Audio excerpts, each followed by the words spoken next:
तो हमने 12th number question तक कर लिया था। अब क्या है कि हमारा 13th नंबर का क्वेश्चन है। ठीक है, बोल रहा है क्या चीज कि as observed from the top of a 75 metre high lighthouse from the sea level the angle of depression of two ship are 30 degree and कितना 45 डिग्री। दैट मीन्स क्या कि बोल रहा है कि एक लाइट हाउस है। ठीक है, तो एक लाइट हाउस हम यहाँ पे ड्रॉ कर लेते हैं। ओके, सपोज डैट ये हमारा क्या है, एक लाइट हाउस है। हम लेट कर लिए ए बी और यहाँ पे हम लिख लेंगे क्या चीज, लेट द हाइट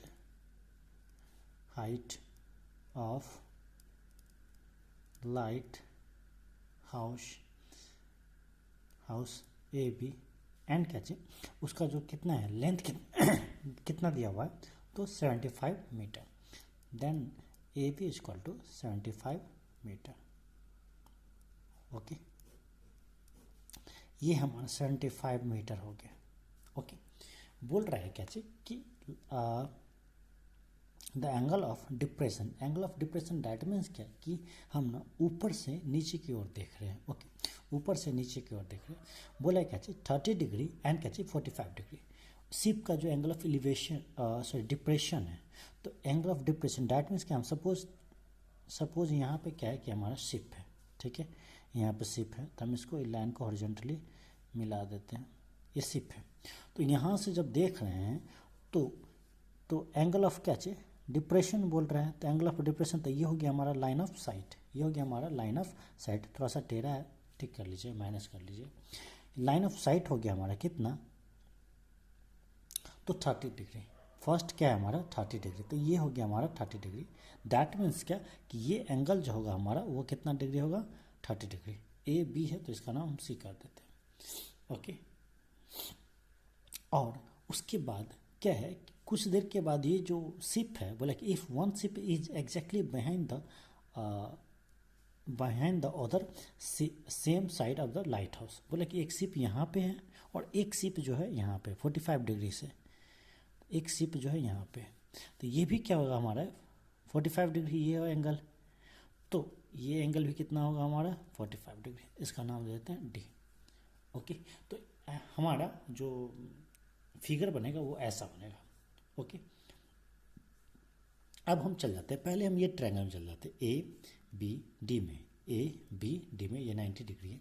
तो हम चल जाते हैं पहले in triangle A B D में where angle D is equal to 45 degree. अब देख लीजिए, यहाँ ये बेस हो गया और ये हमारा हाइट हो गया। तो हमसे पूछ रहा है क्या चाहिए, ये दोनों के बीच में डिस्टेंस पूछ रहा है। ओके, हमसे पूछ रहा है, बोल रहा है क्या चाहिए find the distance between two ship, ये दोनों के बीच का डिस्टेंस। तो हम क्या कर लेते हैं, पहले ये डिस्टेंस निकाल लेते हैं, फिर टोटल डिस्टेंस निकाल लेंगे, उसमें से ये सब्सट्रैक्ट कर लेंगे तो ये आ जाएगा हमारा। ओके, तो हम यहाँ पे लगाएंगे कि 10 का रिलेशन लगाएंगे, कितना 10 का, 10 45 डिग्री इज इक्वल टू कितना, तो ए बी अपॉन ये क्या हो गया हमारा डी बी। ओके, 10 45 कितना होता है 1 होता है, और ए बी कितना दिया हमारा 75, तो डी बी कितना हो जाएगा हमारा, क्रॉस मल्टीप्लिकेशन कर देंगे तो यहाँ पर डी बी इक्वल टू हो गया हमारा 75 मीटर।